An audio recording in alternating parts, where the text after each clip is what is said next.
ఆక్రమణకు గురైన దేవాలయాలు భూములు తిరిగి వెనక్కి తీసుకునే ప్రక్రియని ఇప్పటికే ప్రారంభించాం. దేవాలయ భూములకు రక్షణ కల్పించే బాధ్యతను కూడా కూటమి ప్రభుత్వం తీసుకుంది.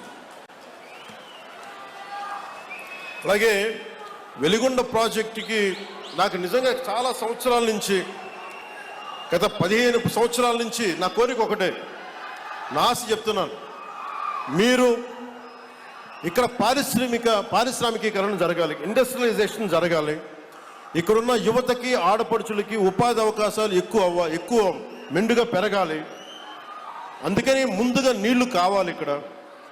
వాటితో పాటు శ్రీశైలం నుంచి కాకుండా ముందు వెలిగొండ ప్రాజెక్టు కనుక అయిపోతే మనకి పారిశ్రామిక అవసరాలకు కూడా మనకి నీటి సరఫరా చేయగలం. దానివల్ల ఉపాధి అవకాశాలు మరింత మెరుగవుతాయి. అంటే నేను చూస్తుంటే ఇందాక చూసిన 1290 కోట్లు ఫస్ట్ ఫేజ్ ప్రాజెక్టుకి. లాస్ట్ ఎలక్షన్ తీసుకుంటే మన ప్రకాశం జిల్లానే 2000 కోట్లు ఖర్చు పెట్టారేమో అందరూ కలిపి. అంటే ఒక్కొక్క నియోజకవర్గానికి 150 కోట్లు కూడా ఖర్చు పెట్టారు. అంటే డబ్బు ఉంది ఇక్కడ మన ప్రకాశం జిల్లా. కాకపోతే అది ప్రజలకు వెళ్ళట్లా, పైపైన తిరుగుతుంది.